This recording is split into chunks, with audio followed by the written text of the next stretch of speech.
کاروباری جو گروپ ہے، یہ گینگ ہے، میں تو انہیں گینگ کہتا ہوں، تو جی کس طرح نوجوانوں کو اپنے جال میں پھنسا کر جھوٹے مقدمات بناتے ہیں؟ یہ جو گروپ ہے، گروپ تو جیسے آپ نے کہا گروپ نہیں، یہ گینگ ہے. جی میں اسے اکثر اپنی جب لکھتی ہوں ان کے بارے میں تو میں راؤ بلاسفیمی جو ہے نا بزنس گینگ کے نام سے ان کو مخاطب کرتی ہوں. ہے اور گینگ. یہ بالکل جی ایسا ہی ہے جی، ان کو گینگ ہی کہنا چاہیے. اور اب وقت کے ساتھ یہ چیزیں ثابت ہوئی ہیں، جیسے جیسے چیزیں سامنے آ رہی ہیں. اس میں آپ کے صاحبزادے فراز پرویز نے بھی بڑا اہم کردار ادا کیا. جو شروع کے بالکل. رپورٹس ان کے بارے میں آئیں ان میں ان کی بھی تحقیق بہت اچھی تحقیق رہی. تو مسئلہ یہ ہے کہ جیسے جیسے چیزیں ہم تک آ رہی ہیں اور یہ اتنی خطرناک باتیں پہنچ رہی ہیں جس میں مرڈر تک بھی شامل ہے کہ ان لوگوں نے 5 لوگوں کی جانیں تک بھی لے لی ہیں تشدد کر کے. تو اس لیے اور جب ہم سنتے ہیں کہ یہ لوگ، یہ جو راؤ عبد الرحیم ہے، جب یہ اپنی تقریروں میں یا جلسوں میں یا ایسے جذبات بھڑکانے والی اپنی گفتگو میں کہتا ہے کہ 4 لاکھ لوگ جو ہیں اس وقت بلاسفیمی گروپس چلا رہے ہیں اور اس میں 50 لاکھ یورلز ہیں، ویڈیو ہیں اور ایسا گستاخانہ مواد ہے، اور ہمیں مطلب پاکستان کو تباہی سے بچانا ہے اور یہ بڑی ایسی چیزیں. تو اس میں 450 بچوں کو انہوں نے اپنا ابتدائی شکار بنا بھی یہ لوگ چکے ہیں. تو اس سے آپ خود اندازہ لگائیے کہ یہ کتنا خوفناک گینگ ہے جو مذہب کا دھندا کرتے ہوئے معصوموں کو جو ہے وہ شکار بنا رہا ہے. ان کا یہ جی ان کا جو ماڈس آپرینڈی ہے وہ یہی ہے کہ ہنی ٹریپنگ کا اس کے اندر بڑا اہم کردار ہے. اور میں تو کبھی کبھی سمجھتی ہوں، جتنا میں نے اسٹڈی کیا ہے اس پورے معاملے کو، کہ وہ بھی شاید شکار ہی ہیں، خواتین جو ہنی ٹریپنگ میں استعمال ہو رہی ہیں. اور ان کے ذریعے سے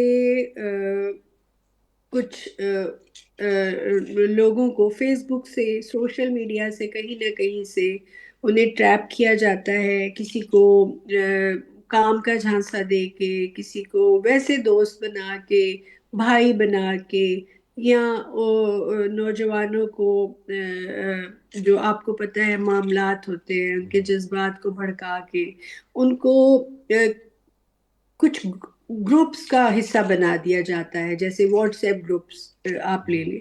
اب ان واٹس ایپ گروپ کے اندر جو ایک کیس میں نے دیکھا، جو سنا ہے کہ ایسا بھی ہوتا ہے کہ وہ پہلے ایک عام نارمل واٹس ایپ گروپ ہوتا ہے جہاں پہ کچھ لوگوں کو ایڈ کر لیا جاتا ہے، پھر اچانک ہی اس کا نام بدل جاتا ہے، وہ ایک بلاسفیمی کا گروپ بن جاتا ہے اور اس کے اندر اچانک بہت سارا جو ہے گستاخانہ مواد شیئر ہو جاتا ہے، جس پر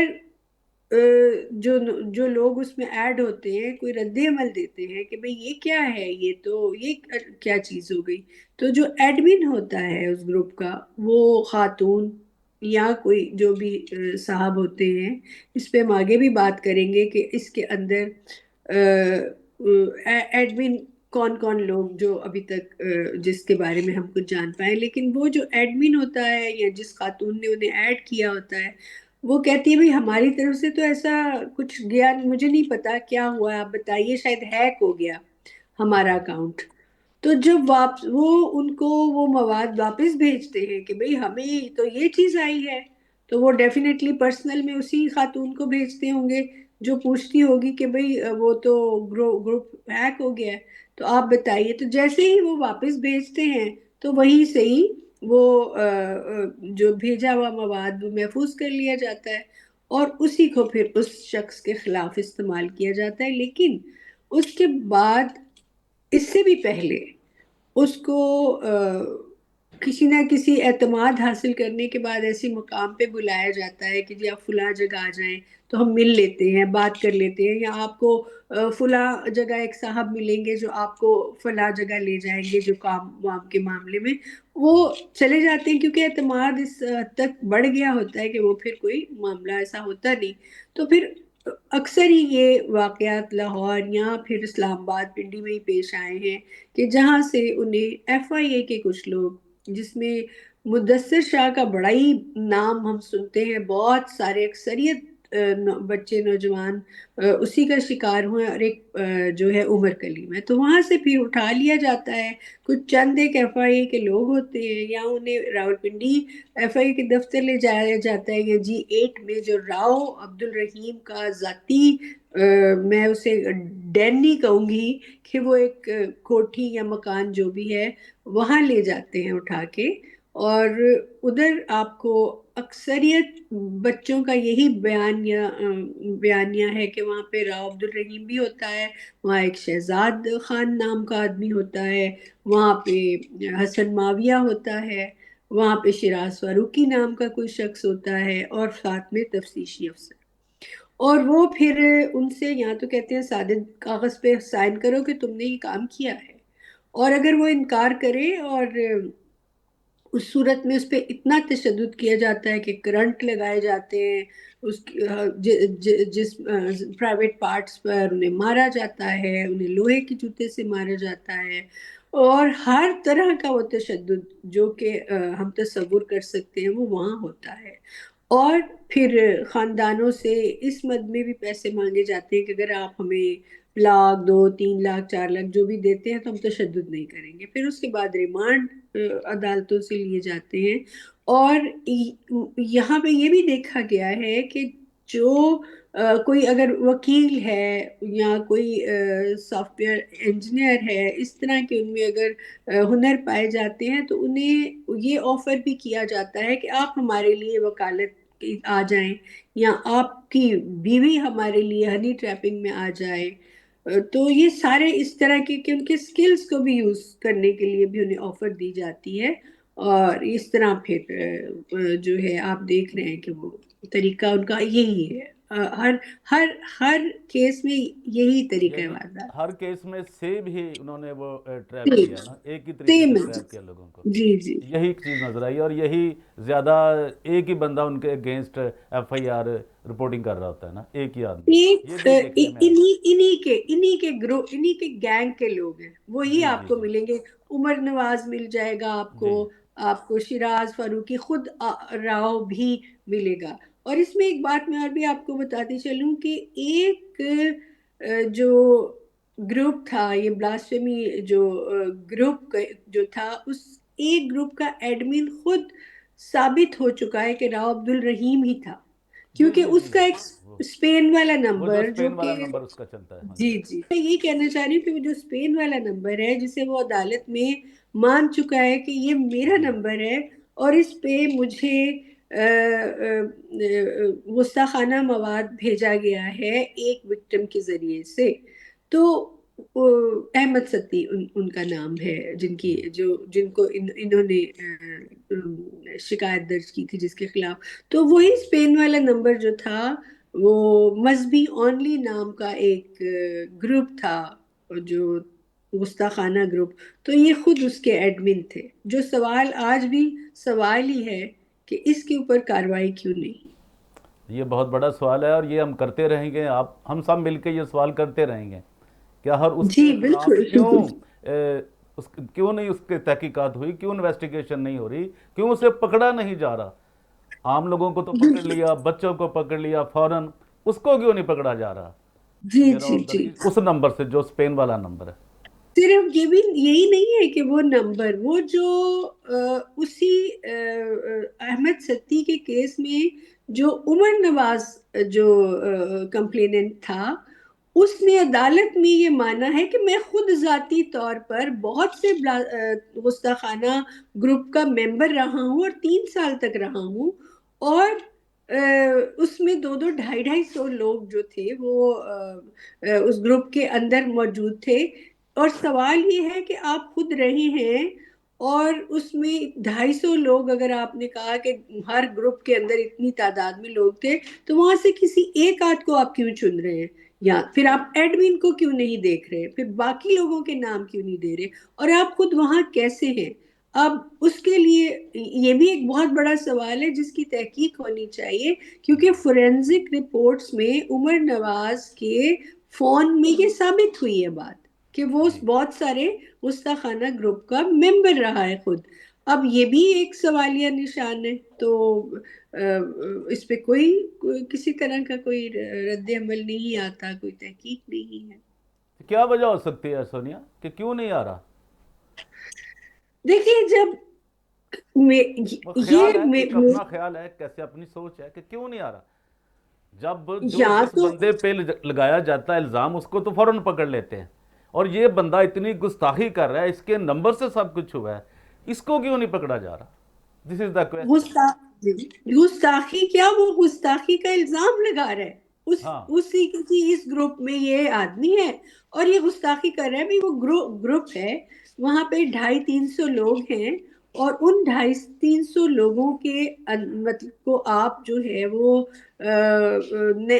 نام نہیں لے رہے ان کا، لیکن کسی ایک کو چن کے نام لے رہے ہیں، تو پھر سوال یہ ہے کہ جس کام کا آپ نے بیڑا اٹھایا ہے، آپ خود اس کا حصہ ہیں، تو کیا عدالتوں میں وکیل جا کے اس بات کو عدالت کے آگے جو ہے وہ رکھ نہیں رہے؟ اور رکھ کیا رہے ہیں جبکہ جج کے سامنے فورینزک رپورٹ جب آتی ہے تو یہ تسلیم کرتے ہیں کہ ہم ہیں؟ تو جج کے کان پہ جوں کیوں نہیں رینگ رہی؟ وہ اس پہ رد عمل کیوں نہیں دے رہا کہ بھئی اس بندے کی بھی تحقیق کی جائے، یہ خود یہاں کیا کرے؟ مجھے تو سرکس لگتا ہے یہ، مطلب یہ کیا کیا ہو رہا ہے کہ ایک آدمی کہتا ہے فلاں نے قتل کیا ہے، لیکن میں نے بھی کیے ہیں، لیکن عدالت نہ اس کے بارے میں، اور اس میں ایک اور بڑی عجیب بات ہے جی جی کہ احمد ستی کے کیس میں جو احمد ستی کے ٹیلی فون کی 2 فورینزک رپورٹس ہیں، اس میں اس کے فون سے کچھ نہیں مل رہا، لیکن مدعی کے فون سے یہ سارا کچھ مل رہا ہے، اور وہ پھر بھی اس کو رہا نہیں کر رہے۔ بہت عجیب باتیں ہیں یہ، آپ بتائیے ایسا کیوں ہے؟ میں تو آپ سے پوچھتی ہوں۔ چلیے اس پہ بھی ہم بات کریں گے، تو تھوڑا سا آگے بڑھتے ہیں تاکہ ہمارے ٹائم زیادہ ہمیں لوگ سن سکیں، آپ کو زیادہ ہمارے جی جی چینل سے جی لوگ جان سکیں۔ جی تو ضرور۔ یہ بتائیے کہ یہ جو فیڈرل انویسٹیگیشن ایجنسی ہے جسے ہم FIA کہتے ہیں، ٹھیک جی ہے، تو یہ کیا لگتا ہے کہ یہ اس میں ملوث ہے، ساری گینگ کے ساتھ ملے ہوئے ہیں، جیسے آپ نے مدثر شاہ کا نام بتایا ہے، اور کیا یہ سارا اوپر سے نیچے تک کیا ڈی جی صاحب کو یہ خبر ہے؟ کیا منسٹر صاحب جو ہیں انٹیریئر منسٹر وہ اس سے آگاہ ہیں، یا انہوں نے کوئی خود ہی سسٹم کیا ہوا ہے؟ اس کے متعلق آپ جانیں، بتائیں گے ہمیں بھی کیا یہ حقیقت ہے یا یہ کچھ ادارہ ہے، گورنمنٹ کا ادارہ ہے؟ تو کیسے یہ ہم لوگ بتا رہے ہیں، بہت سے لوگ کہتے ہیں اگر یہ انوالو ہیں، جیسے مدثر شاہ کی ہم اگزامپل پیش کرتے ہیں، تو ذرا اس پہ بھی ہمیں بتائیے، اور یہ کیسے، اس کو بھی ذرا ایکسپلین کریں، اگر یہ انوالو ہے تو کیسے؟ دیکھیے جی، اکثریت کیسز کے اندر جو فیملیز ہیں وہ ان کا یہی بیان ہے کہ ہمیں جب اطلاع آتی ہے تو FIA کے ذریعے آتی ہے، اور وہ ہمیں بلا لیتے ہیں دفتر میں، اور اس میں باقاعدہ FIA کے یہ تفتیشی افسران جو ہیں، مدثر شاہ جیسے اور عمر کلیم جیسے، وہ ان سے پیسے بھی مانگ رہے ہیں کہ ہم بھی تشدد نہیں کریں گے، پیسے دیں، کھانے بھی منگواتے ہیں، پورے سٹاف کا کھانا ان گھروں سے جاتا ہے، اور اس میں اتنا پیسہ کھایا گیا ہے کہ لوگوں کے چھوٹے چھوٹے مکان اور جو چھوٹی چھوٹی پراپرٹیز بھی بک گئی ہیں، 1-1 کروڑ تک کی بھی ڈیمانڈ ہے اس میں۔ تو آپ، اور اس میں پھر تشدد جو ہو رہا ہے وہ اس طریقے سے ہے کہ جو شکایت ہے کئی کیسز میں بعد میں درج ہو رہی ہے، اور آپ پہلے ہی ان پہ تشدد کر رہے ہیں، تو آپ اس کا، اور وہاں بیٹھ کے جب آفر کیا جا رہا ہے فیملیز کو کہ بھئی آپ اس چیز میں شامل ہوں یا آپ نہیں کسی خاتون کو ہنی ٹریپنگ کا حصہ بنائیں، تو FIA کے دفتر میں ہی تو یہ سارا کچھ ہو رہا ہے۔ تو پھر ظاہر ہے مال پانی تو وہیں بن رہا ہے، سہولت کاری تو وہی ہے، تو آ جا کے تو بات پیسے پہ آتی ہے نا، کہ اس کے اندر، اسی لیے ہمیں دین فروشی کہتے ہیں کہ یہ اکیلے تو کسی قابل نہیں ہے نا، انہوں نے اداروں کو اپنے ساتھ ملا رکھا ہے، انہوں نے بزنس کمیونٹی کے کچھ لوگوں کو اپنے ساتھ ملایا ہوگا، بااثر لوگوں کو ملایا ہوگا، اور ظاہر ہے وہ اس میں یہی پیسے کا ہی عمل دخل ہے اور طاقت، اور یہ خوف کا کاروبار ہے، تو جتنا خوف پھیلے گا اس میں ظاہر ہے آپ کو طاقت بھی ملتی ہے، تو مجھے لگتا ہے پاور اینڈ منی، یہ دو چیزیں جو ہیں اس کے اندر بہت اہم ہیں۔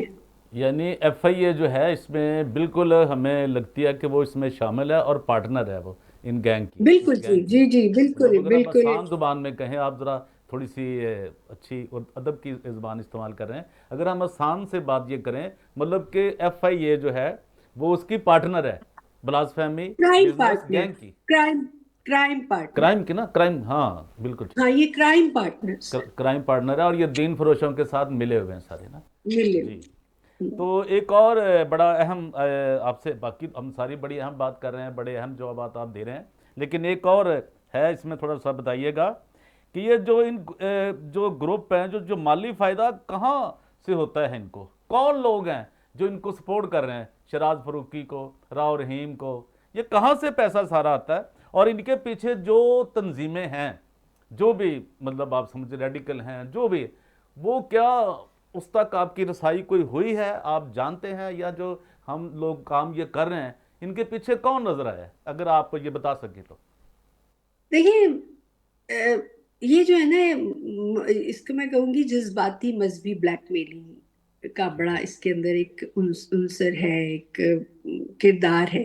یہ گروہ مساجد، مدرسوں، مذہبی جلسوں اور کانفرنسز کے دوران جو ہے نا، یہ اسلام کے تحفظ کا نعرہ لگا دینا، اور جی اس پہ جی، پھر وہ چندے اکٹھے کرنا، یا اپنے خطبوں میں بلاسفیمی کے واقعات کو بیان کر دینا، اور لوگوں کو جوش دلانا کہ بھئی ہماری آپ مالی مدد کریں، اور بڑی گستاخی ہو رہی ہے، اور ظاہر ہے اس کی تشہیر کے لیے ہمیں پیسے کی ضرورت ہے، ایڈورٹیزمنٹ کے لیے میڈیا کے اوپر ہمیں پیسے کی ضرورت ہے، اور یہ ساری چیزیں پھر جو بزنس کمیونٹی ہے اس سے بھی، جو مسلم بزنس کمیونٹی ہے ان سے بھی جا کے بتانا کہ جی ہمیں فنڈز چاہیے اسلام کے تحفظ کے لیے، اور ان کے جذبات کو بھڑکانا کہ جی بہت اسلام کے خلاف جو ہے تحریکیں چل رہی ہیں، اور بہت بڑا اسلام کے اوپر حملہ ہو رہا ہے، اور یہ جی جی ہمارا اخلاقی یا مذہبی فریضہ ہے کہ ہم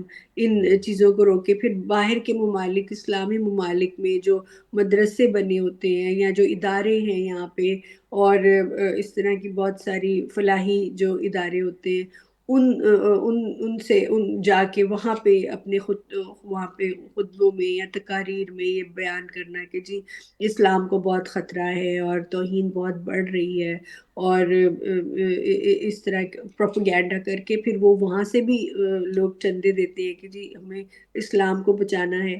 تو یہ اس میں بہت سارا جو ہے یہ معاملات، جو آبزرویشن تو یہی بتاتی ہے۔ جی جی، یعنی کہ یہ بالکل پیچھے وہاں سے فنڈنگ ان کو ہوتی ہے، ہیں کہ جناب اسلام کو اتنا خطرہ ہو گیا ہے، اسلام کو بہت زیادہ پرابلم ہو گئی ہے، لہٰذا ہمیں فنڈز دیں تاکہ ہم اسلام کو بچا سکیں۔ پاکستان میں جو مذہبی انتہا پسند جماعتیں ہیں، کس طرح ان جھوٹے مقدمات کو اپنے مفادات کے لیے استعمال کرتی ہیں؟ دیکھیے تھوڑی سی خطرناک بات کرنے لگی تھی لیکن اس کو میں چھوڑ دیتی ہوں، کہ اصل میں مذہبی جماعتیں اپنے مفاد کے لیے اسی لیے استعمال کرتی ہیں نا، تاکہ وہ ان کا کنٹرول جو ہے وہ اس میں رہے، کیونکہ مذہب ایک بہت بڑا ٹول ہے نا، ایک بہت ٹھیک ہے، جذباتی ہو جاتے ہیں لوگ اس کو لے کر، اور جب آپ اس مذہب کے ٹھیکیدار بن کے بیٹھتے ہیں پارلیمنٹ میں یا کہیں پہ بھی اس کے نمائندہ بن کے بیٹھتے ہیں، تو ظاہر ہے آپ دوسری سیاسی پارٹیوں کو بھی اپنے ایک کنٹرول رہتا ہے کہ یہ جو فتویٰ بازی کا جو کاروبار ہے، بڑا زبردست کاروبار ہے، کہ یہ تو آپ نے دیکھا ہے کہ سیاسی پارٹیوں میں بھی فتوے لگے ہیں، سب پہ ہی لگے ہیں، اور اس میں ایک اتھارٹی آ جاتی ہے کہ اگر کوئی مذہبی رہنما ہے اور وہ سیاست میں بھی سیاست دان بھی ہے، تو ہمیشہ اس کا اپر ہینڈ رہے گا وہ اس حوالے سے، کہ دوسری سیاسی جو پارٹیاں ہیں ان کے رہنما ضرور ان سے تھوڑا سا تھریٹن محسوس کریں گے کہ بھئی انہوں نے اگر کوئی بھی ایسا فتویٰ دے دیا یا کسی بات کی حمایت کر دی تو ظاہر ہے ان کے لیے تھوڑا سا یہ مسئلہ ہوتا ہے، اور اسی لیے مجھے لگتا ہے کہ یہ جو ایسی مذہبی جماعتوں کو ضرور پارلیمنٹ میں رکھا جاتا ہے، اور یہ ڈیپ سٹیٹ اس کے اندر ہے، یا یہ کوئی ملا ملٹری الائنس ہے، کچھ معاملات ایسے ہیں کہ یہ ضرور ان کی آشیرواد ہونا ہی چاہیے ہر جگہ پہ، مجھے ایسے لگتا ہے۔ تو اس میں پھر ظاہر ہے ان کو بھی بہت سارے طاقت پاور رہتی ہے ان لوگوں کے پاس بھی، تو مجھے آ جا کے لگتا ہے کہ پاور گیم ہی ہے اس کے اندر۔ یعنی یہ پاور گیم ہے ساری نا۔ ہاں، اٹس اے پاور گیم۔ ایک پروگرام ہوا ہے حامد میر، وہ جو ہے دوسرا حامد رضا، اور ایک وہ اور بیٹھے ہوئے تھے جو ہمیشہ سے ہی مصدق ملک صاحب، تو اس شو میں بھی میرا خیال ہے کہ بہت بڑی مثال ہے وہ، کہ انہوں نے پارلیمنٹ میں کیوں لوگ وہ رکھے ہوئے ہیں، دونوں ہی، مصدق ایسا ہی۔ ملک بھی اور حامد رضا بھی، یہ آپ نے ذہن میں رکھیے گا، اور انہوں نے جو باتیں کی ہیں۔ تو آئیے پھر آگے بڑھتے ہیں۔ تو یہ بتائیے سونیا کہ بین الاقوامی تنظیمیں جو ہیں، جیسے کہ ہم دیکھتے ہیں جو ایک بہت ہی بڑی ایک تنظیم ہے OHCHR سوئٹزرلینڈ جی کی، وہ آپ جانتے ہیں اس کے متعلق، یہ انہوں نے کوئی رپورٹ نہیں بنائی، اتنا بڑا واقعہ ہو گیا ہے۔ وہ ہم سے تو چلو ان کی کوئی بات چیت تو اب ابھی میں اس پروگرام میں تو نہیں بتاؤں گا، لیکن آپ کیا کہتے ہیں اس بارے کہ کیا انہوں نے، کیوں خاموش ہیں وہ؟ یعنی وہ اتنی بڑی تنظیم ہیومن رائٹس کی، اس مسئلے پر، اس ایشو پر، اس مدعے پر کیوں انہوں نے کوئی کام نہیں کیا؟ کوئی رپورٹ انہوں نے جاری نہیں کی ابھی تک، آج کی تاریخ تک جو میرے علم میں ہے۔ اس کا تو کوئی اسپیسیفک جواب میرے پاس بھی نہیں ہے کہ جب جی کوئی انسانی حقوق کے جو علم بردار ہیں یا اس کی بنیاد پہ ان کا ادارہ کام کرتا ہے، اور وہ اسپیسیفک اس مدعے پہ کیوں نہیں بول رہے؟ اب یہاں یہ اتنا چھپا ہوا مدعا ہے کہ ان تک پہنچا نہیں ہے اور اتنا ہائی لائٹ نہیں ہے۔ ہو سکتا ہے جب اسے سوسائٹی اٹھائے گی، عام لوگ اٹھائیں گے، اسے میڈیا اٹھائے گا، تو شاید اس کے اوپر وہ نظر ثانی کرے، یا انٹرنیشنل میڈیا جب اس کے اوپر بات کرنے لگے، یا ہیومن رائٹ ایکٹیوسٹ اس پہ بولنے لگے، تو شاید مجھے یا پھر ان کو لگتا ہے کہ اس سے زیادہ بڑے اور مدعے ہیں جن پہ وہ بات کر رہے ہیں، اور اس کو ابھی تک کسی نے ٹھیک طریقے سے اٹھایا نہیں اس مسئلے کو، یہ بات ہو سکتی ہے۔ ہم کوشش کر رہے ہیں، میں کوشش کر رہی ہوں، کچھ دوست کوشش کر رہے ہیں کہ ہم ان کے پاس جائیں اور ان کو کچھ خط لکھیں، اور ان کو کچھ اپنی ویڈیو کلپس کے ذریعے سے کہ وہاں پہ یہ بات کی جائے، تو ابھی ان پروسیس ہے یہ، چلیے، لیکن ہم کوشش مطلب کر آپ رہے ہیں اسٹرگل کہ تو کر رہے ہیں، مطلب آپ کے نوٹس میں یہ چیز ہے کہ یہ ایسا جی ہونا بالکل چاہیے، ان تک جو بالکل خبر ہے وہ پہنچنی چاہیے۔ جی۔ اچھا، ایک اور بڑا ابھی تک نا کنفیوژن رہتا ہے جی، کتنے لوگوں ابھی اس میں سے اس کا شکار ہوئے، یہی کہہ سکتے ہیں نا؟ تو آپ کے خیال میں یہ جو بالکل ہی ایک ہم سمجھتے ہیں یہ کہ بہت بڑا ایک دھندا ہے، بے شک گندا ہے یہ، ذیلی توہین مذہب کے جتنے بھی بنے ہیں مقدمات، کیسز ہوئے ہیں، کتنے آپ کے خیال میں یہ لڑکے اور لڑکیاں بیچارے ان کے پاس یہ ٹریپ ہو گئے اور وہ بیچارے جیلوں میں ہیں؟ کوئی تعداد، کوئی فگر جو آپ سمجھتے کہ یہ قریب ترین ہے، جو اگر آپ شکار یہ ہیں بتانا چاہیں تو؟ اب تو 500 کے قریب ہونے والے ہوں گے، لیکن یہ تو ہم بات کر رہے ہیں نا اب مسلمان بچوں کی، جو سنی مسلم بچے ہیں جو جی شکار ہوئے، لیکن اس میں ہمیں انہیں نہیں بھولنا چاہیے جو کہ اقلیتیں ہیں دوسری، ان میں کرسچن بچے ہیں، ان میں ہندو بچے ہیں، ان میں احمدی بچے ہیں، بہت مطلب شروعات تو اقلیتوں سے انہوں نے کی ہے. جی جی اور جیسے کہ راؤ عبد الرحیم نے رمشا مسیح 11 سال کی بچی تک کو جو ہے جہاں سے اس کی شروعات ہوئی، اور وہ بھی موت کی سزا کی اس نے اس کے لیے جو ہے مانگ کی. تو اس میں یہ تو 450 ہیں، یہ اسپیسیفکلی یہاں 500 کے قریب ہیں. سندھ میں میرا خیال 65 ہیں کچھ، اور ادھر اڈیالہ کی اندر 170 ہیں بچے، اور اسی طرح پنجاب کی جیلوں میں کچھ اور. تو یہ مل کے کل مل ملا کے بہت سارے اضلاع سے ان کا تعلق ہے، اور آلموسٹ سارے پاکستان سے انہوں نے ان کو اٹھایا ہوا ہے، اور جو بہت ہی افسوسناک بات ہے. لیکن جو بیٹھے ہوئے ہیں یہ اسی گروپ کے ہی لوگ جو ہیں، راؤ کے جو لوگ ہیں، پورے پاکستان سے لوگ ان کے ذاتی نمبروں پہ ہی ان کو گستاخانہ مواد کیوں بھیج رہے ہیں، اور ایسا انہوں نے کیا کام کیا ہے. اور یہ ہی کیوں یہی بیان دیتے ہیں کہ بھئی ہم اتفاق سے ایک لنک کلک کیا اور ہم ایک گستاخانہ گروپ کا حصہ بن گئے، اور وہ پھر بنے رہتے ہیں، 2 2 سال بنے رہتے ہیں، 3 3 سال بنے رہتے ہیں، وہ نکلتے بھی نہیں ہو. اور اس کے بعد پھر ایک نہیں کہتے ہیں، ملٹیپل، ایک لنک سے ملٹیپل گروپس میں گر جاتے ہیں. آپ اور میں تو آج تک ایسا نہیں ہوا ہمارے ساتھ. ہاں نہیں ہمارے انہی کے ساتھ بھی. ساتھ ہی کیوں ہوتا ہے، اور انہی کے لوگوں کے ساتھ ہی کیوں ایک پورے پاکستان میں ایک انسان صبح اٹھتا ہے اور اس کے خیال میں ایک نمبر ابھرتا ہے راؤ عبد الرحیم کا یا اس کے گروہ کے لوگوں کا، اور وہ ان کو اس ایک سہانی صبح گستاخانہ مواد بھیجنے لگتا ہے، وہ بھی پاکستان میں رہ کے، جہاں پہ کہ انسان ایک منہ سے لفظ نکالے تو اس کی جان جاتی ہے.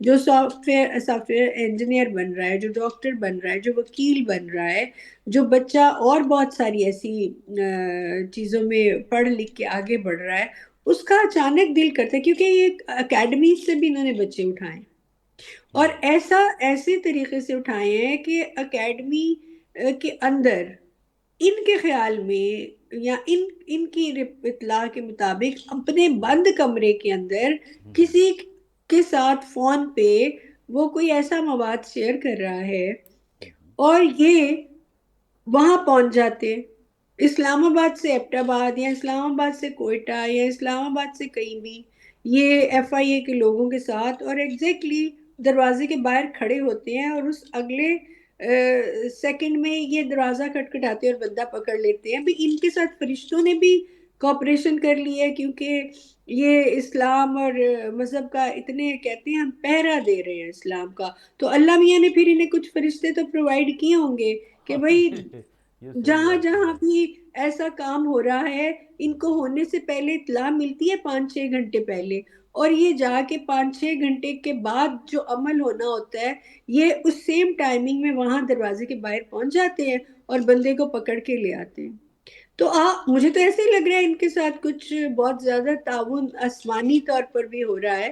ادروائز تو کوئی کیا کہتے ہیں وہ کون سی انٹیلیجنس ہے دنیا کی اے آئی جو، اے آئی ہاں آرٹیفیشل جی انٹیلیجنس. مشہور، ان کے پاس بھی یہ مطلب اتنی زیادہ وہ نہیں ہے، مطلب ان کی ٹیکنالوجی اتنی مدد نہیں کر رہی جتنی ان کی کر رہی ہے. یہ کیسے ان کو ایک لڑکی ایک لڑکے سے بات کریے فون پہ تو کیسے ان کو پتہ چل جاتا ہے؟ میرے لیے یہ سوالیہ نشان ہے نا کہ 2 لوگ، تو امیزنگ اس ہے، کا یہ مطلب ہے، امیزنگ ہے، بہت بڑا امیزنگ ہے ہاں یہ بہت، اس تو اس ٹاپک پہ کا بات مطلب آنی ہے چاہیے. بالکل. تو وہ لڑکی ہی اطلاع دے رہی ہے نا ان کو کہ بھئی بس یہ لڑکا اس وقت میرے ساتھ گفتگو میں ہے یا جس بھی چیز میں ہے، وہ پھر ان کو اطلاع دیتی ہے، اور وہ اطلاع 5 6 گھنٹے دیتی ہے کہ اب وہ بچہ، اگر ہم تصور کر لیں مثال کے طور پہ کہ ایک بچے نے واقعی کوئی ایسی چیز کی ہے، تو اس کا مطلب ہے کہ اس لڑکی کو پتا ہے کہ میں 5 6 ہفتے سے یا اس طریقے سے اس لڑکے کو اب ذہنی طور پہ اس حالت میں لے آئی ہوں کہ اب اسے میں جو کہوں گی یہ کرے گا، ہاں اور تم لوگ پریپیئر رہو. اور وہ جو ہے وہ وہاں پہنچے ہوتے ہیں. ممکن ہے کہ اس لوکیشن پہ دوسرے شہر میں وہ 4 5 دن پہلے ہی پہنچ جاتے ہوں کہ بھئی اب تیار رہو، کسی وقت بھی ایسا ہو سکتا ہے، اسی جگہ پہ رہو. اور وہ اس گھر یا اس مکان یا اس اکیڈمی کے باہر گاڑی کھڑی کر کے بیٹھے رہتی ہو.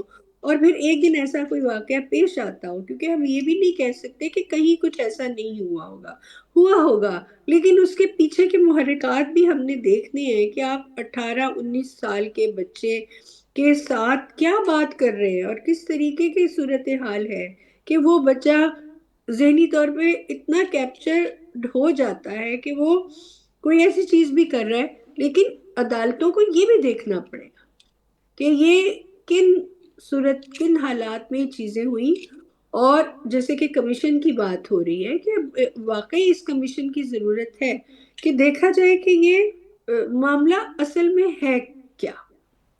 تو یہ میں اس کا جواب اچھا، دینا چاہوں. ایک اور سونیا میرے نا ذہن میں ایک بڑا سوال گھوم رہا ہے بڑی دیر سے، جی کہ آخر یہ جو آپ نے بولا ہے ایک نمبر 170 لوگ صرف اڈیالہ جیل میں ہیں، جی تو یہی کیوں علاقہ زیادہ اس میں لوگ پھنسے ہیں؟ اس کی کیا وجہ ہو سکتی ہے؟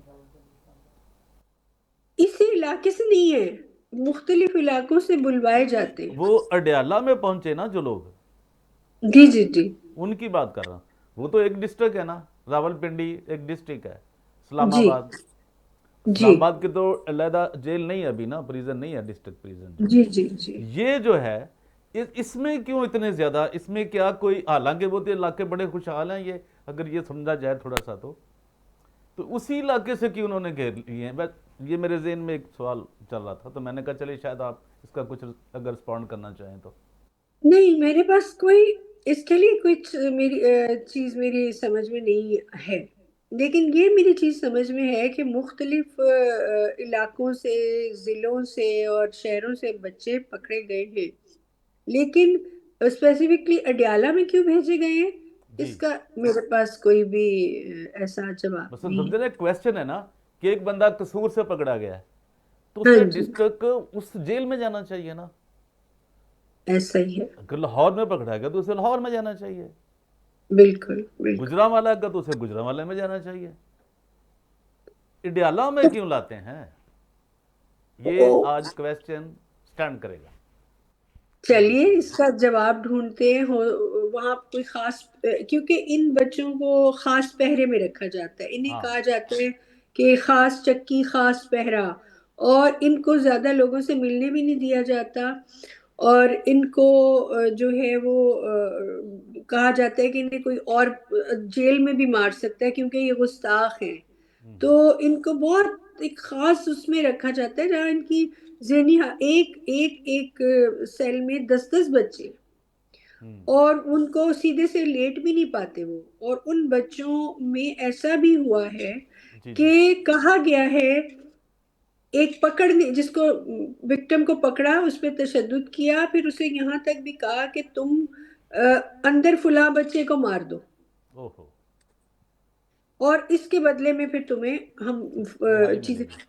ہاں، بہت یہ بھی کیسز کے اندر آ رہا ہے کہ بھی تم اس کا وہ قتل کر دو. اور ایسا ہے بھی، ہوا بھی ہے کہ ایک بچہ جو 5 اس میں انہوں نے تشدد سے بچے مارے ہیں، جس میں ایک عبداللہ ہے، اس کے تو جسم کے انہوں نے ٹکڑے ٹکڑے کر دیے نا، وہ تو اور بہت اسے جا کے بنی بہت، گالا میں ہاں، پھینک دیا. بہت بھیانک اور بات ہے. ایک بچہ انہوں نے ریمانڈ کے بیچ ہی ایف آئی اے کے دفتر میں اتنا اسے مارا تھا.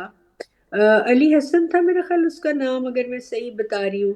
اور اس کا پھر جا کے جب اسے جیل ہوئی تو وہ اس کی خون کی الٹیاں اس کو آئیں، اور وہ تشدد ہی اس پہ اتنا ہوا تھا کہ اس کی ڈیتھ ہو گئی.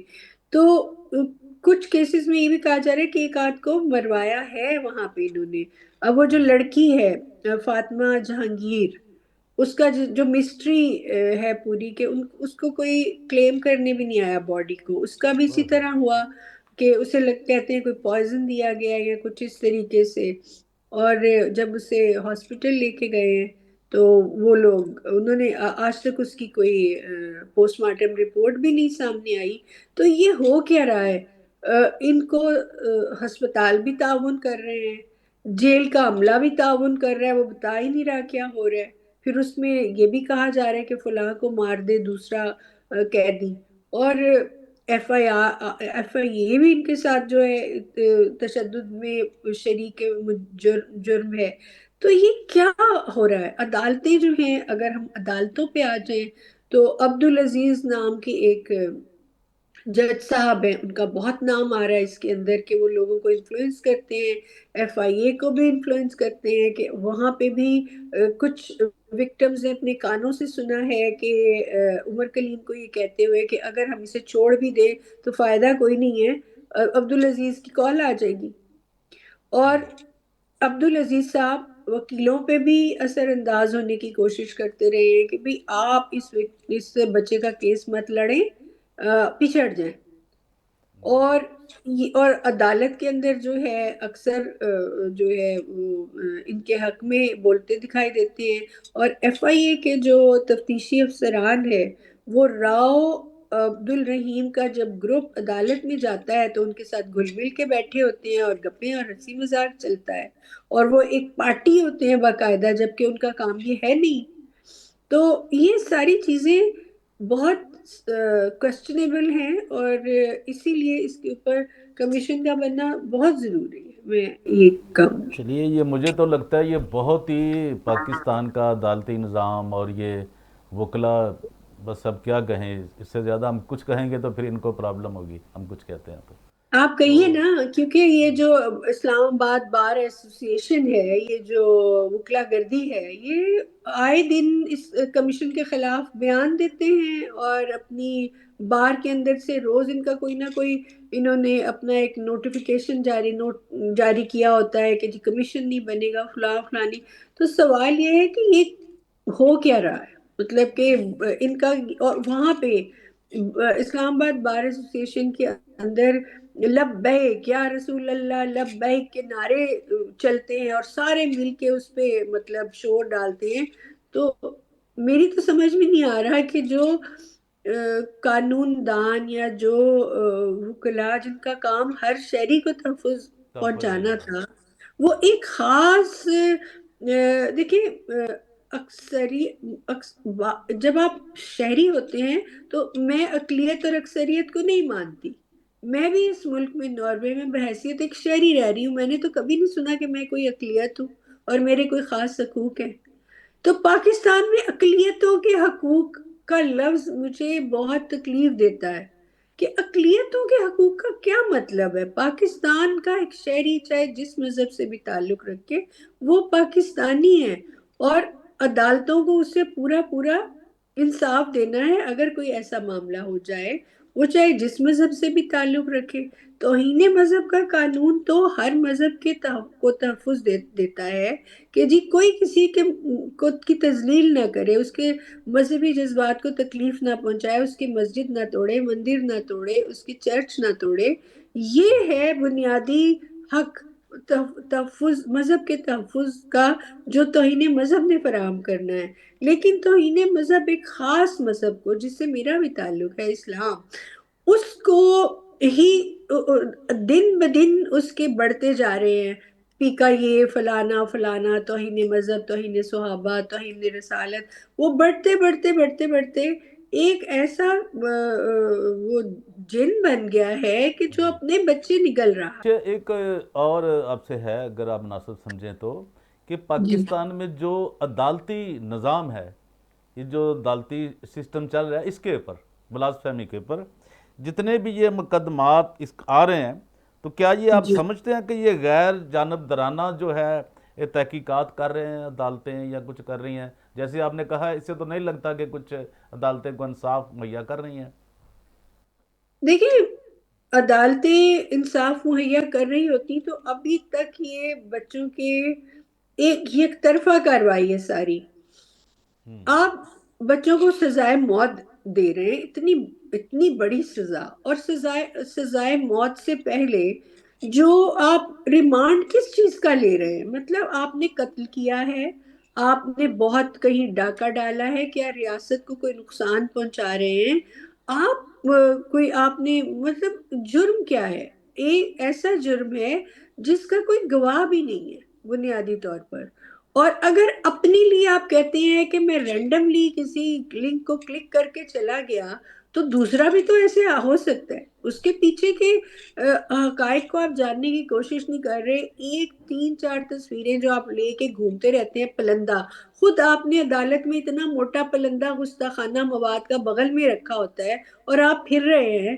آپ اصل میں جو وہ سارا مواد جس کا دعویٰ ہے اس کو ختم کیوں نہیں کر دیتے؟ اس کو انٹرنیٹ سے ہٹا کیوں نہیں دیتے؟ اور عدالتیں اس کو بائے کرتی چلی جا رہی ہیں کہ جی اچھا اس کو سزائے موت دو، اور وہ باقاعدہ ایک اشتہار لگاتے ہیں آج فلانے کی ضمانت کینسل، آج فلانے کو سزائے موت جو عبدالرحیم ہے، اور اس کی ایک تشہیر ہوتی ہے. آپ اس کے نام پورا لکھتے ہیں، آپ اس کا پتہ لکھتے ہیں، آپ اس کے محلے کا پتہ لکھتے ہیں، اس کا پورا اثر اس کے خاندان پہ ہوتا ہے. بچے اسکولوں سے نکال دیے جاتے ہیں، بہنوں کو طلاقیں ہو جاتی ہیں، جو ہے وہ بہنیں بیائی نہیں جاتی ہیں، سوشل بائیکاٹ ہو جاتا ہے ان کے ساتھ، اور عدالتیں اس پہ کوئی دھیان نہیں دے رہی. اور کس چیز کے لیے سزائے موت؟ مجھے تو لگتا ہے توہین مذہب کے قانون خود ہی سوالیہ نشان بن گیا ہوا ہے کہ جی یہ قانون مس یوز ہو رہا ہے، اور اس کے اب بہت سارے شواہد سامنے آ چکے ہیں. عدالتوں کے اختیار میں کچھ نہیں ہے. دباؤ آتا ہے، ایک موب آتا ہے، عدالت میں کھڑا ہو جاتا ہے، شور ڈالتا ہے، اور ناموس رسالت کو خطرہ ہو گیا. پارلیمنٹ میں سے ایسی آوازیں گونجتی ہیں، علی محمد جیسی، اور بہت سارا کچھ پیچھے بھی ہم نے دیکھا کہ یہ تو کمیشن بن رہا ہے تو یہ تو ناموس رسالت پہ حملہ ہو گیا. او بھیا، ایک انسان کے ساتھ آپ پورا خاندان جو ہے اس کو زندہ درگور کر رہے ہیں، اور سوچ ہی نہیں رہے ہیں کہ آپ نے فورینزک ان لوگوں کا بھی کرنا ہے، ان لوگوں کا بھی احتساب کرنا ہے جو گھما پھرا کے 10-12 لوگ، سینکڑوں لوگوں کو نامزد کر رہے ہیں. تو یہ اپنے آپ میں سوالیہ نشان ہے کہ یہ ان نیچرل ہے، یہ ایسے ہو نہیں سکتا. اتفاق ہو گیا، لیکن ایک روٹین ہی بنا لی ہے کہ تم لوگوں کو ہی پاکستان میں لوگ مر رہے ہیں، خاندان برباد ہو رہے ہیں، پیسہ نہیں رہا، لوگ سڑکوں پہ آ گئے ہیں، ایک وقت کی روٹی رہ گئی ہے لوگوں کے پاس کیونکہ پولیس پیسہ لے رہی ہے بچوں کو ملنے کا بھی. پھر اڈیالہ سے، کوٹیا سے کوئی جائے گا اپنے بچے کو ملنے؟ پورے پاکستان سے اڈیالہ پہنچنا، سفر کرنا، بچے کو پیسہ دینا، پھر کہیں رکنا رہنا، مطلب اس کے پیچھے اتنا کچھ ہے. آپ انسانی حقوق کا بھی بالکل پامال کر رہے ہیں. تو عدالتیں مجھے لگ رہا ہے کہ بہت ہی ایک طرفہ کارروائی کر رہی ہیں، اور بالکل بھی مجھے اس میں کوئی مثبت کردار عدالتوں کا نہیں دکھ رہا. یعنی ان کا جو کریکٹر ہے کورٹس کا وہ نیگیٹو ہی ہے، کیونکہ وہ سب جی ملے ہوئے ہیں، بالکل پارٹ ہے نا، بالکل. پارٹ اس گینگ کا پارٹ ہے یہ سارے. بالکل بالکل اچھا، لگ ایسے رہا ہے، تاثر تو یہی آ رہا ہے. جو ہمیں دیکھے بات تو ہم حقائق کی کرتی، جو زمینی حقائق ہوتے ہیں، جو بالکل گراؤنڈ بالکل ریالٹی ہوتی ہے، ہم اس کی بات کریں گے نا کہ وہ ہے کیا. تو وہ یہی ہے بالکل جو ہم بتا رہے ہیں، جو آپ بتا رہے بالکل ہو. بات تو یہ ہے کہ جو ہو رہا ہے وہ کیا ہے، وہ ہم نے آپ پوری دنیا کے سامنے آپ نے رکھا ہے، ہم بھی رکھ رہے ہیں. ایک ہی ہیں، ہم بات کر رہے ہیں لوگوں کو بالکل کہ وہاں پہ کوئی انصاف نہیں ہو رہا. ایک بالکل خاص بالکل طبقے کو ان کی بات سنی جاتی ہے عدالتوں میں، ایسا جو ہی. پیسہ فراہم کر رہا ہے، جو اپنا بالکل جو ضلالت کر رہا ہے، جو کمینگی بالکل کر رہا ہے، وہ ایک خاص طبقہ، وہ جو کہ راؤ عبدالرحیم کی قیادت میں، اور وہ وہاں کے جو ججز ہیں، جو بکاؤ مال ہیں، یہ گھنگرو عدالتیں ہیں. گھنگرو عدالتیں بہت پرانی ہو گئیں، لیکن یہ وہی ہیں، ان کا تسلسل ہے یہ، جو ہر ایسا ہی. وقت وہاں پہ جو ناچ گانا ہوتا رہتا ہے. یہ وہی لوگ ہیں، یہ بدلے نہیں ہیں، بالکل کبھی بھی نہیں بدلے. نہیں نہیں. تو اس میں مجھے ایک اور بات بڑی زبردست لگ رہی ہے، یہ ذرا بتائیے گا کہ اس کے اوپر یہ جو کمیشن ہے، چند ایک لوگ تو بول رہے ہیں، لیکن یہ جو مذہبی، نہ ہی کسی مذہبی، کسی جو علماء ہیں، جو علماء، بلکہ ہم تو ان کو علماء سو ہی کہیں گے، میں تو یہی کہوں گا، یہ علماء حق نہیں ہے بلکہ علماء سو ہیں. اور یہ نہ بلکہ حق اور سو، اور کوئی مذہبی رہنما یا کوئی سیاسی رہنما ابھی تک ان کو کیوں نہیں خیال آ رہا کہ ہم اس مسئلے پہ بولیں، کسی کو بتائیں کہ یہ حق کیا ہے. نہ ہی کوئی مذہبی رہنما، نہ ہی کوئی سیاسی. ٹھیک ہے، سیاست تو وہاں ایک دھندا ہے نا، وہ تو، اور وہ مذہب سے بھی گندا ہے. سیاست جو دھندا ہے پاکستان کا، مذہب سے بھی گندا ہے. لیکن کوئی نہ کوئی تو شخص ہو جو کوئی انسانوں کی بات کرے، پاکستانیوں کی بات کرے. کیوں نہیں کر رہا ابھی تک؟ کوئی آواز کیوں نہیں گونجی؟ خوف. میں کسی کا نام نہیں لے رہا، میں بھٹو کا نام نہیں لے رہا، یہ بلاول بھٹو کا، یہ مریم نواز کا یا کسی کا بھی، میں بس جنرل بات کر رہا ہوں. آخر جی، کیوں؟ خوف مجھے لگتا ہے کہ ڈر، خوف جو ہے کہ بھئی آپ سلمان تاثیر کا واقعہ لیں، وہ بولے تھے، ان کو گولی اپنی ہی ان کے گارڈ نے مار دی. تو آپ کو نہیں پتا ہے کہ میرے ساتھ بغل میں ہی بیٹھا ہے کہ وہ یہ جو ہم کہتے ہیں نا مذہبی جذبات بھڑکا دیے، اور اس کے بعد جب ہم ممتاز قادری جیسے لوگوں کو ہم قادری نہیں، لاکھوں، قاتلی کہیں، ممتاز ہاں، قاتلی. ممتاز قاتلی، قاتلی تو قاتلی. ان کا جنازہ اتنا بڑا کہ لوگ کہہ رہے ہیں کہ یہ اللہ کا بندہ ہے. اور اسی طریقے سے جو تھے وہ کون تھے جنہوں نے قائد اعظم کا وہ حوالہ دیتے ہیں کہ وہ رنگیلا رسول جس نے لکھی، اس کو مار دیا تھا اس نے. تو اس راجپال کو.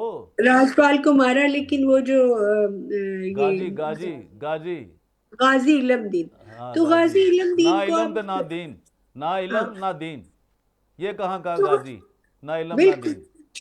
ایسے لوگوں کو جب آپ ایک جس کو عدالت سزا ہی دے رہی ہے نا، ممتاز قادری کو بھی تو سزا ہوئی تھی، آپ کی عدالت ایسے آدمی کو بھی سزا دے رہی ہے جو جا کے اپنی طرف سے کسی توہین مذہب پہ کسی کی گردن کاٹ رہا ہے، تو اسے عدالت سزا دے رہی ہے، اس کا مطلب ہے کہ وہ قاتل ہی ہے. تو جب قانون اس کو سزا دیتا ہے، قاتل سمجھتا ہے، اور آپ اس کو بہت بڑا جو ہے وہ ایسا بنا دیتے ہیں کہ یہ اس نے جو ہے یہ بہت بڑا مذہبی شخصیت اسے بنا دیا جاتا ہے، یہ ایک کردار بنا دیا جاتا ہے، چاہے وہ غازی لمدین ہو، چاہے ممتاز قادری ہو.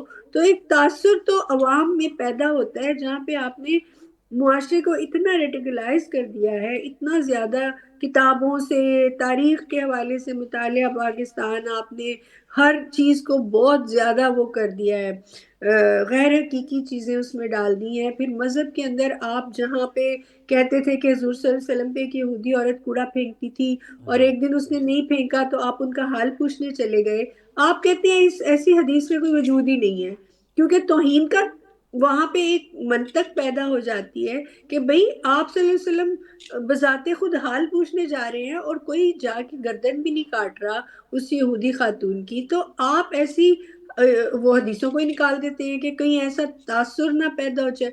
اور دوسری طرف یہ جو گستاخ کی سزا ترسن سے جدا، یہ کیا ہے سبا وفقت لہو کر کے ایک اسکولوں میں آپ پڑھا رہے ہیں، مدرسوں میں پڑھا رہے ہیں کہ جی گستاخ کی سزا سرتن سے جدا، تو اور کہہ رہی ہیں کہ یہ حدیث ہے. او بھیا یہ ہو کیا رہا ہے مطلب؟ اور علماء کہاں بیٹھے ہیں ہمارے جو بڑے بڑے نام ہیں، وہ کیوں اس کے اوپر آ کے سوال نہیں اٹھا رہے اور اس کو اس چیز کا خاتمہ نہیں کر رہے کہ بھئی جو لوگ اس طرح کی چیزوں کو پرموٹ کر رہے ہیں اور ایسی حدیثوں کو اتنا زیادہ ہوا دے رہے ہیں. اور اب تو یہ حال ہے کہ میں نے ایک ویڈیو کلپ دیکھا جس میں ایک بچہ پتلی سی رسی لے کے اسکول بیگ میں ڈالی ہوئی تھی، اور ایک آدمی کو ایک اینکر سوال کر رہا تھا کہ مذہب کے اوپر اگر بات، تو کہہ رہے ہیں مذہب میں تم بات کرو گے؟ تو وہ اس نے ایک رسی نکالی، اس نے کہا میں یہ لے کے پھرتا ہوں کہ کہیں مجھے گستاخ ملے میں اس کا گلا جو ہے دبا دوں. تو آپ یہ جس طرف اب ہم جا رہے ہیں تو گھر گھر میں ہم ایک دوسرے سے محفوظ نہیں. جب آپ نے یہ طے کر لیا ہے کہ ممتاز قادری بننا ہے مجھے، ممتاز قادری میرا ہیرو ہے، موب لنچ میں آپ بندہ مار دیتے ہیں، سارے مل کے جلا دیتے ہیں، گردنیں فٹ بال بنا کے آپ پھینک رہے ہیں، شیعہ سنی کو مار رہا ہے، سنی فلاں کو شیعہ کو مار رہا ہے، احمدی کی گردن کاٹی جا رہی، 10 طرح کا اسلام آپ نے دے دیا ہوا ہے، سب ایک دوسرے کو کافر کافر کے فتوے لگا رہے ہیں. اقلیت نے تو بیچاری کونے میں کھڑی ہو کے گھبرا کے دیکھ رہی ہے کہ یار میری تو باری آئے گی آئے گی. یہ تو آپس میں ایک دوسرے کو نہیں چھوڑ رہے. تو پھر آخر میں یا تو ایک طرح کا اسلام طے کر لیں. یہاں پہ بیٹھ کے جب خادم حسین رضوی کہتا ہے کہ یہ جڑا نا پتہ نہیں سوراں دی اذان ہو رہی ہے، یہ جو سور دے دوسرے سوراں دے فرقے کی سور، اذان، سوراں دے سور. ہاں بادشاہی سورہ کی مسجد میں، سور دی اذان. بادشاہی بھئی مسجد میں. اذان میں تو اللہ کا نام ہے نا، رسول کا نام لے رہے ہیں، تو آپ تو اذان کی توہین کریں. اس کا مطلب ہے مذہب کہیں نہیں. اور ان کے بڑوں نے اپنے کلمے پڑھا کے لوگ مسلمان کیے ہوئے ہیں، یہ چشتی رسول اللہ اور فلانا رسول اللہ، ان کی کتابوں میں جائیں آپ تو ان کے اپنے بزرگوں کے کلمے لا الہ الا اللہ چشتی رسول اللہ جیسی باتیں ہوئی ہیں، تو آپ وہ کتابیں بغل میں لے کے پھر رہے ہیں اور بتائیں تو ہم کس اسلام کی بات کر رہے ہیں؟ ایک سادہ میرے جیسا مسلمان گھبرا جاتا ہے کہ یار میری کون سی بات میں کوئی ایسے نہ ہو جائے۔ باقی مذہب میں ایسا کہیں بھی کوئی اس قسم کی توہین کا تصور نہیں ہے کہ میں عیسائیت پہ یا ہندو ازم پہ یا کسی اور مذہب پہ بات کروں تو وہ میری گردن کاٹ دے گا۔ ان کے ہاں جو یہ کیا چل رہا ہے، تو میرا یہ بھی بہت زیادہ میرے لیے تکلیف کا باعث ہے بحیثیت مسلمان، اس لیے بھی میں چاہتی ہوں کہ ہم جیسے مسلمان آ کے اس پہ تنقید کریں تاکہ ایک دوسرا رخ بھی دکھائی دے۔ وہ بہت ضروری ہے، ورنہ میری نظر میں اسلام کے پہ بہت برا وقت آ جائے گا، اور آ رہا ہے ان کی وجہ سے، یہ جو گورکھ دھندا کر رہے ہیں بالکل بلاسفیمی بزنس گینگ والے، یہ جو کر رہے ہیں بالکل نا، میں ان کو ویسے بتا رہا ہوں، ان کو مشورہ دے رہا ہوں کہ بھئی آپ بہت برا کر رہے ہو اسلام کے لیے، آپ اسلام کی مدد نہیں کر رہے، آپ اس کی ترویج نہیں کر رہے، بلکہ آپ اسے ڈیمیج کر رہے ہیں، کیونکہ آپ کے بالکل پاس نہ کوئی محبت کا پیغام ہے، نہ ہی آپ کے پاس معافی کا کلمہ ہے کہ کسی کو معاف کر دو، آپ نے گنجائش رکھی ہی نہیں، بالکل بالکل گنجائش بالکل نہیں رکھی، زیرو، جس بالکل پہ آگی بالکل 295C ختم، سر تن سے جدا، کوئی معافی نہیں۔ جب بندہ کہہ رہا ہے میں نہیں کیا بھائی مجھے معاف کر دو، چلو میں نے کیا مجھے معاف کر دو، مجھے مسلمان کر لو، دوبارہ کلمہ پڑھا دو، تو تم کیا ہو؟ اب سوچے، آج یہ یہ آپ سوچیں نے گے بڑی لوگ۔ اہم بات کی، یہ جو آپ نے بات کی ہے نا، یہی سارا مغز ہے اس کا کہ بندہ کہہ رہے میں نے کیا ہی نہیں ہے، اس کا ہاں، مطلب ہے کہ وہ ڈینائی کر رہا ہے، اور اگر وہ کیا ہے تو کہہ رہا ہے کہ بھئی میں اس کے لیے معافی کا طلبگار ہوں، مجھ سے ہو گیا یہ چیزیں، تو آپ اس کو معافی کرنا ہے، آپ نے اس کو معاف کر دینا ہے۔ جہاں پہ ایک بندہ قتل کر دیتا ہے اور اگر فیملی آ کے کہتی ہے کہ جی میں اس کو معاف کرتی ہوں، آپ کا اسلام یہ گنجائش بھی دے رہا ہے، تو یہ تو اللہ اور بندے کے درمیان کی بات ہے، آپ تو کوئی ہوتے ہی نہیں ہیں اس پہ اس کو سزا دینے اور والے۔ میں ایک اور اور اگر بات کوئی آپ کو بتاؤں جو خطرناک یہ کر رہے ہیں، جب اسلام میں یہ ویت اور قصاص کا نظام موجود ہے جی تو پھر آپ کیوں کر رہے ہو بھائی؟ وہ آپ کو معافی مانگ رہا ہے، اس سے پیسے لے لو، اس نے کر لی، آپ نے پیسے کمانے ہیں نا، کما لو، اس کی جان تو چھوڑ دو۔ اور ویسے بھی یہ کون ہے، یہ راؤ عبد الرحیم جو گینگ ہے، یہ ہاں، کون ہے لوگوں سے خدا بن کے حساب مانگنے والا اور یہ کہنے والا کہ ہم اللہ کے رسول کا پہرا دے رہے ہیں؟ معاذ اللہ آپ ان کو نقص ثابت کر رہے ہیں کہ اللہ اور رسول میں کوئی ایسا نقص ہے، کہ ایسا نقص ہے کہ وہ اپنی حفاظت نہیں کر سکتا، اللہ تم نے حفاظت کرنی ہے۔ اس سے بڑی توہین کیا ہو سکتی ہے کہ آپ کہتے ہیں ہم اللہ رسول کا پہرا دے رہے ہیں، اور ہم تم پہرے کون؟ دار ہیں جی، ہم پہرے دار جی ہیں، وہ تم اس کا ہاں، مطلب ہے جو مالک ہے وہ کمزور ہے، تو وہ پہرا تو دے کمزور گا، تو سیکورٹی گارڈ بالکل ہے، تو اس کی کرے گا، بالکل حفاظت کرے گا، راو عبد یہی الرحیم۔ توہین ہے، اپنے آپ میں یہ بہت بڑی توہین ہے۔ اور بجائے اس کے کہ آپ لوگوں کے اندر صلہ رحمی پیدا کریں، معافی کا تصور لائیں، اسلام کی اچھی تبلیغ کریں، آپ نے پکڑ کے ایک گنڈاسا ہاتھ میں پکڑ کے آپ سلطان مطلب مولا جٹ بن گئے ہیں کہ میں کاٹتا چلا جاؤں گا گردن تم۔ ایسے دین سے لوگ نفرت کریں گے، ایسے دین سے لوگ دور ہو جائیں گے اور اپنے آپ کو مسلمان کہلاتے ہوئے خوفزدہ ہوں گے، شرمندہ ہوں گے اور ڈر محسوس کریں گے، اور اگر کہیں گے مسلمان بھی اپنے آپ کو تو خوف سے کہیں گے کہ میں مسلمان ہوں، لیکن اندر سے اس کی وہ اسلام نام کی چیز جو یہ اسلام کہہ رہے ہیں وہ ختم ہو چکی ہوگی۔ تو یہ اسلام دشمن ہے اور لوگوں کے اندر اسلام کے لیے خوف اور نفرت پیدا کر رہے ہیں، میں تو یہ کہوں گی اپنے مال پانی کے چکر میں، کیونکہ ہاں میں تو یہی سمجھتی ہوں۔ چلیے، تھینک یو ویری مچ آپ کا۔ اگر آپ کچھ اور کہنا چاہیں جو آپ کے دل کے اندر بات رہ گئی ہے تو ہمارا یہ چینل آپ کے لیے حاضر ہے، جو آپ کچھ کہنا چاہیں، لیکن جو میرے آج ذہن میں جو سوالات تھے، مجھے لگا کہ میں کافی مطمئن ہوں، اور جو میرے پورے دیکھنے والے ہیں 4 ملین لوگ جو ہیں، یہ ضرور اس سے استفادہ حاصل کریں گے، آپ کو بھی بہت دنیا دیکھتی ہے اور اچھا لگے گا. اور یہ جو ہمارا میسج ہے میرا خیال ہے یہ بہت سے لوگوں کو سمجھنے کے لیے, اداروں کو سمجھنے کے لیے, ایجنسیز کو سمجھنے کے لیے, جو کچھ آج ہم نے میسج دیا ہے اس کو غور سے سنیں اور دھیان سے سنیں کہ ہم کیا کہہ رہے ہیں. ہم انسانوں کی بات کر رہے ہیں, ہم کسی کرسچن کی, مسلم کی, کسی ہندو کی بات نہیں کر رہے. ہم یہ کہہ رہے ہیں کہ اس قانون سے پاکستانیوں کو بچاؤ. جی کچھ آپ نے اور بالکل کہنا چاہیں تو آپ سونیا کہہ سکتی ہیں. جی، میرے دل کی بات ہے، میں یہ کہوں گی، خوف کے بت توڑنے ہوں گے ہمیں. یہ کاروبار ڈر کا کاروبار ہے. لوگوں کو سمجھنا ہوگا دین کیا ہے اور دین فروشی کیا ہے، دیندار کون ہے اور دین فروش کون ہے. اس کا فرق سمجھنا ہوگا اور یہ سمجھ کے چلنا ہوگا. اور یہ جو موب لنچنگ کلچر ہے اس کے خلاف آواز اٹھانی ہوگی اور بولنا ہوگا، یعنی کہ اس ڈر کو ختم کرنا ہوگا. جب یہ خوف کے بت ٹوٹیں گے، یہ چھوٹا سا گروہ ہے، اتنا سا گروہ ہے، یہ صرف بالکل صحیح. ڈر ان کا کاروبار ہے کہ ڈر پیدا کر دو. تو جس طرح یہ فیملیز باہر نکلی، یہ بہت ڈر ان کے اندر بھی تھا، پر ان کی ہمت کو سلام ہے. انہوں نے پریس کانفرنسز کی، یہ پیچھے سپٹمبر میں پریس کانفرنس کی، اب دوسری پریس کانفرنس کی، خود فیملیز سامنے آئیں. اسلام آباد پریس کلب کے باہر انہوں نے یہ کیا، پریس کلب کے اندر بھی ان کا ایک جو ہے وہ پورا ایک انہوں نے اپنا جلسہ کیا. تو کہنے کا مقصد ہے کہ یہ باہر آئے ہیں، ان کی ہمت کو سلام. ان کو کوئی پروٹیکشن نہیں ہے، کوئی حفاظت نہیں ہے، لیکن انہوں نے طے کر لیا ہے کہ ہم نہیں ڈریں گے ان سے. تو یہ اب ہم سے ڈرنا شروع ہو گئے ہیں، ہم جیسے لوگوں سے، ان فیملی سے ڈرنا شروع ہو گئے ہیں، کمیشن سے ڈرنا شروع ہو گئے ہیں. اور یہی کامیابی ہے کہ وہ خوف ان میں منتقل کر دیا جائے اور ان کو اپنی پتلونیں سنبھال کے بھاگنا پڑے. تو میرا خیال ہے کہ یہ ایک اگر روایت قائم ہو گئی تو اس کے بعد دوبارہ کوئی ایسا گروہ بننے سے پہلے 100 بار سوچے گا.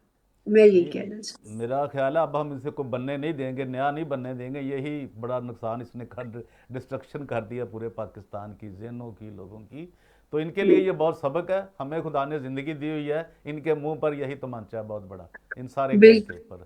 اور آپ کے بالکل لیے بھی, بالکل ہم سب جو ہمارے جتنے بھی لوگ ہیں جو ان کے خلاف کام کر رہے ہیں, ہم تو اوپن کہہ دیں کہ ہم ان کی حقیقت بتا رہے ہیں, ہم ان کے خلاف نہیں ہے. ہمارا ذاتی ان سے کوئی انٹریکشن نہیں ہے, کوئی بات نہیں.